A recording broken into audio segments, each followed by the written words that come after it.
आपकी स्क्रीन पर 3 वीडियो चल रही होंगी। इस वीडियो में एक कपल है जो रोमांटिक लग रहा है, दोनों एक दूसरे का हाथ पकड़कर रील बना रहे हैं। मगर अब ये कहानी आपको दहलाने वाली है, क्योंकि इस वीडियो में दिखने वाला जो ये शख्स है प्रदीप चौहान, उसने इस वीडियो में दिखने वाली महिला यानी कि निशा चौहान की छाती पर बैठकर तब तक चाकू से वार किया जब तक निशा की चीखें बंद नहीं हो गईं, जब तक उसकी सांसें नहीं थम गईं और जब तक उसके जिस्म से खून की एक एक बूंद नहीं बह गई। और ये सब कुछ होते हुए वो बच्चे देख रहे थे जो निशा और प्रदीप के थे।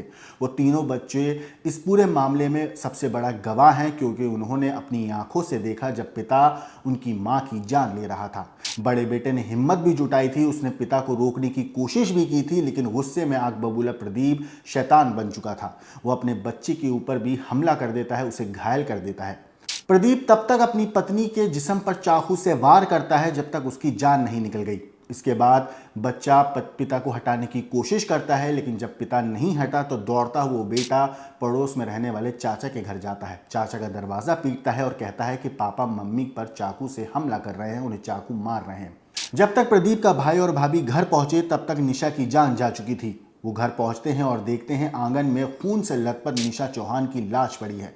फौरन पुलिस को इत्तला दी जाती है, आस पड़ोस के लोग जमा होते हैं, पुलिस आती है और फिर उसके बाद बड़ा बेटा पुलिस को अपने पिता की खूनी कहानी की एक एक शब्द बताता है। वो बताता है किस तरीके से पिता ने उसकी मां की जान ली, कब तक चाकू मारे, बेटे ने बचाने की कोशिश करी। पूरी कहानी वो बच्चा मां की हत्या की जो कहानी थी वो पुलिस को बताता है। वो पुलिस को बताता है कि मम्मी आंगन में पड़ी थी, उनके पूरे कपड़े खून से लाल थे, हाथ, चेहरे और गले से खून बह रहा था। मम्मी चिल्ला रही थी, बचाओ बचाओ, छोड़ दो। लेकिन पापा मम्मी के पेट पर बैठे थे, उनके एक हाथ में चाकू था, दूसरे से मम्मी को पकड़ रखा था। चाकू से मम्मी को गोदे जा रहे थे। काफ़ी मिन्नतों के बाद भी पापा रुके नहीं, बस कह रहे थे वीडियो बना, तू वीडियो ही बना ले, मैं तेरी रील बनवाऊंगा। इसके बाद पापा ने खुद को भी चाकू मार लिया। ये वो बयान था जो बेटे ने पुलिस को बताया। ये वो कहानी थी जो बेटे ने अपनी मां की हत्या की जो कहानी आंखों से देखी वो पुलिस को बताई। दोस्तों सोचिए, एक बेटे ने अपनी आंखों के सामने अपनी मां को मरते हुए देखा। मगर सबसे हैरान करने वाली बात यह कि जिस कपल के बीच में पिछले 18-19 सालों से जब से उनकी शादी हुई थी कभी कोई लड़ाई नहीं हुई थी, आखिर उस दिन ऐसा क्या हो गया कि एक पति अपनी पत्नी के ऊपर चाकू से ताबड़तोड़ हमला करता जा रहा था और उसकी चीखों से, उसकी चिल्लाने का उस पर कोई असर नहीं हो रहा था। आखिर ऐसे क्या कुछ हुआ कि एक पति अपनी पत्नी पर तब तक वार करता रहा जब तक उसकी जान नहीं चली गई? तो इसका जवाब आपको अब मैं इन 2 वीडियो में दूंगा। देखिए, आपकी स्क्रीन पर 2 वीडियो चल रही होंगी। एक वीडियो है गली की, वहां पे काफी सारे लोग खड़े हुए हैं। एक घर है जो बन रहा है, वहां पर एक मिस्त्री हैं, वो गेट लगा रहे हैं। आगे की कहानी मैं आपको बताऊं उससे पहले आप ये वीडियो देखिए। मिस्त्री मान जाओ, मैं ये कह रही मान जाओ, काम करने से पुलिस मना करके गई है, पुलिस कानून मना करके गई है। कानून से ऊपर हो तुम, नहीं कानून से ऊपर हो तुम। कानून आवेगी ना और वो दीवार ढवाओगी। हाँ नहीं, तुम तो कानून से ऊपर हो, तुम कानून के खिलाफ चल रहे हो। तुम कानून के खिलाफ हो। बहुत ज्यादा बदतमीजी करी है, मुझे बहुत ज्यादा मारा गया गांव वालों, और गेट जबरदस्ती लगाया गया। आप देख रहे हो कि कितने जने खड़े हैं और जबरदस्ती गेट लगाया जाता है, चिनाई करवाई जा रही थी। देखो उसकी बहन ने मुझे मारा बहुत ज्यादा, उसकी माँ ने भी मारा, विकास की बहन मार रही है। देखो कितनी बुरी तरह से, कितनी बदतमीजी कर रही है मेरे साथ में और जबरदस्ती चिनाई करवा रहे हैं। पुलिस वाले क्यों नहीं सुनवाई करवा रहे हमारे? तो दोस्तों सुना आपने इस पूरे वीडियो में जो निशा चौहान है वो क्या कुछ कह रही है। दरअसल ये वीडियो निशा चौहान ने अपने इंस्टाग्राम अकाउंट पर शेयर की थी। इंस्टाग्राम पे तकरीबन 25,000 के आसपास निशा चौहान के फॉलोअर्स थे और एक सोशल मीडिया इन्फ्लुएंसर भी थी निशा, जो एक ब्यूटी पार्लर चलाने का काम भी करती थी। दरअसल 2 साल पहले जो निशा का पति है प्रदीप, वो दुबई से लौटा था, एसी मैकेनिक का वो दुबई में काम करता था और वापस आने के बाद मेरठ जो है प्रदीप एसी मैकेनिक का ही काम कर रहा था। जहां इन लोगों का घर था उसके ठीक पीछे प्रदीप का जो भाई है उसका घर था, जिसका नाम है विकास। और विकास का जो घर बन रहा था उसने 3 गेट जो निशा चौहान का ब्यूटी पार्लर था उसके बिल्कुल बराबर में बनाए थे। अच्छा, इस मामले पर जो निशा चौहान का बेटा है उसका कहना है कि हमारे घर के हालात जो थे वो ऐसे थे कि मम्मी ही पूरा खर्च उठाती थी, पापा ज़्यादा कमाते नहीं थे, तो मम्मी का सारा काम जो चलता था वो ब्यूटी पार्लर से चलता था और थोड़ी बहुत जो इनकम जनरेट होती थी वो सोशल मीडिया के ज़रिए होती थी। अब पार्लर था तो जाहिर सी बात है हर रोज़ महिलाओं का आना जाना होता था, लेकिन इस पूरे मामले पे निशा चौहान और प्रदीप के बेटे का कहना है कि मम्मी के जो पार्लर था उसके जस्ट बराबर में विकास, जो चाचा है इनका रिश्ते का, उसका घर था।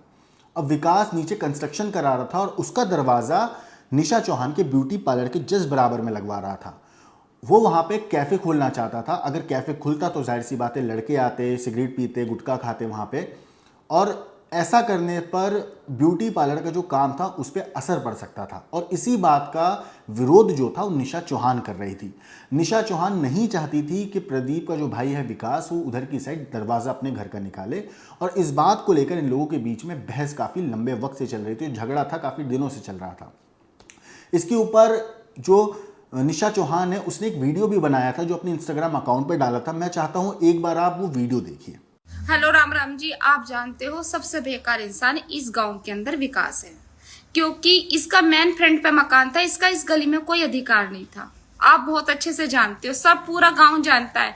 इसने 3-3 गेट बेईमानी से खोल लिए, पुलिस वालों को काबू में करके, हर तरह से काबू में करके, गलत लोगों ने इसका साथ दिया। जैसे गलत लोगों में ये बैठता है ऐसी गलत लोग इसके साथ थे।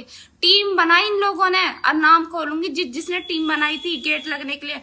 नो, मेरी नाक कट जाएगी। तेरी नाक कौन सी ऊंची होगी गेट लग के?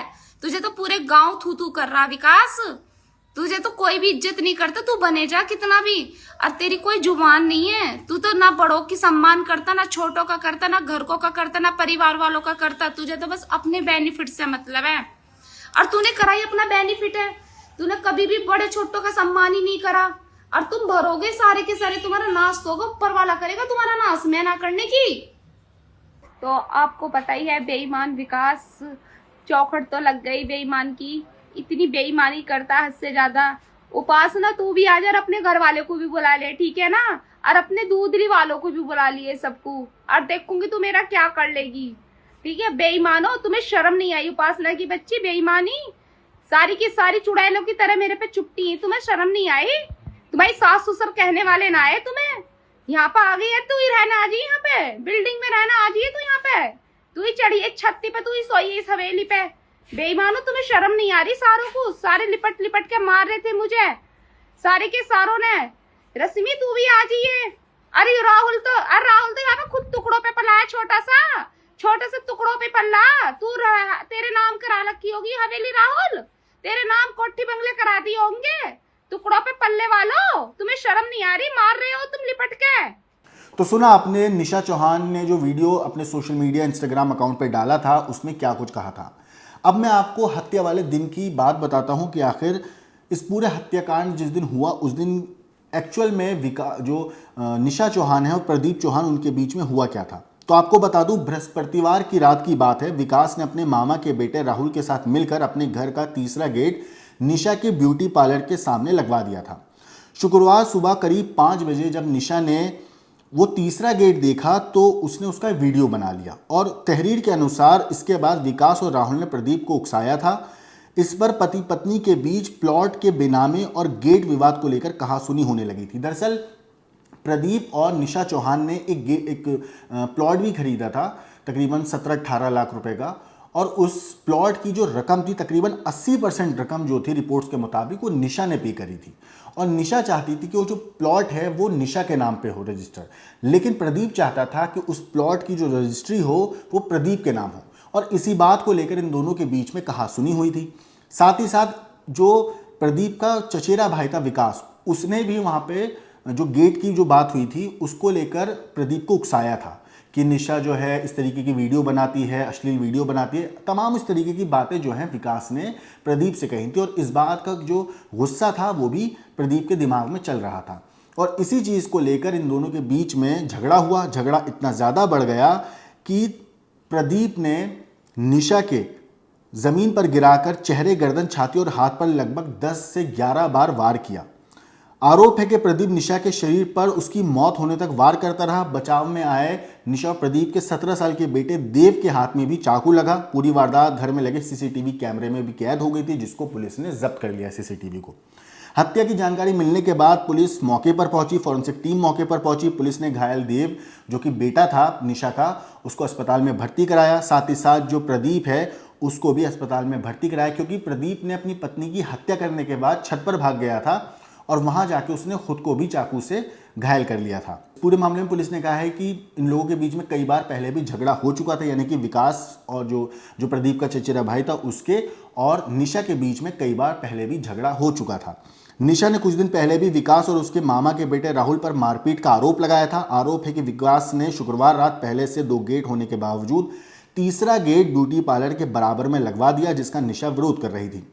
प्रदीप और निशा ने मैनापुटी गांव में 137 गज का प्लॉट खरीदा था 17 लाख रुपए का, जिसका जिक्र मैंने अभी आपको बताया किया था कि उस प्लॉट की 80% जो रकम थी वो निशा ने दी थी और उस जो प्लॉट था उसकी रजिस्ट्री निशा चाहती थी उसके नाम हो और प्रदीप चाहता था उसके नाम हो, और इसी चीज़ को लेकर दोनों पति पत्नी के बीच में झगड़ा हुआ था।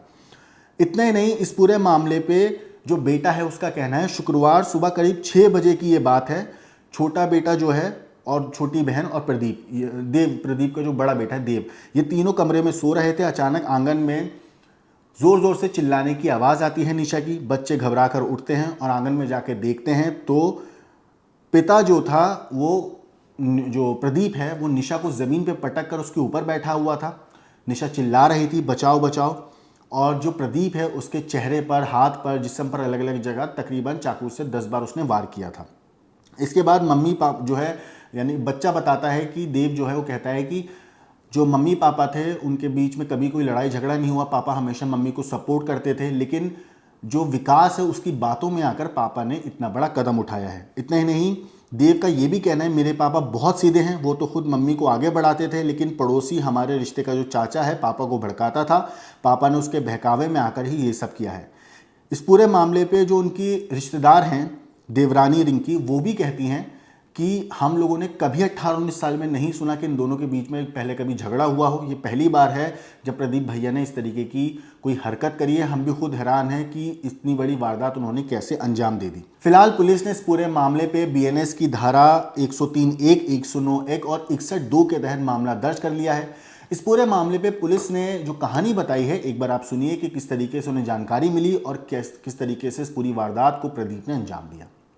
देखिए, आज प्रातः थाना सररूपुर के हर्रा इलाके से एक सूचना प्राप्त हुई कि एक महिला घायल रूप से वहां पर है।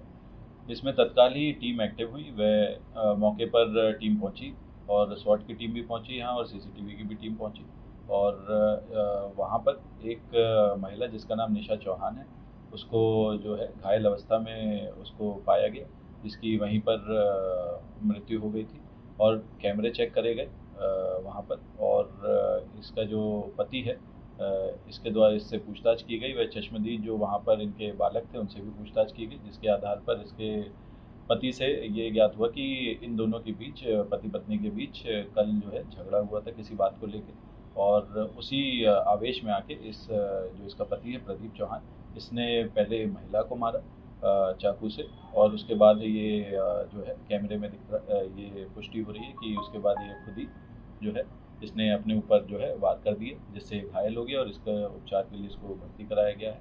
इसमें थाना सररूपुर पर अग्रिम कार्रवाई की। तो दोस्तों, सुना आपने पुलिस के इस मामले पर क्या कहना है। जिस तरीके से प्रदीप ने अपनी पत्नी की हत्या करी, इस पूरे मामले पर आपकी क्या कुछ राय है कमेंट करके ज़रूर बताइएगा। लेकिन देश और दुनिया की बाकी क्राइम की खबरों के लिए देखते रहिए क्राइम तक।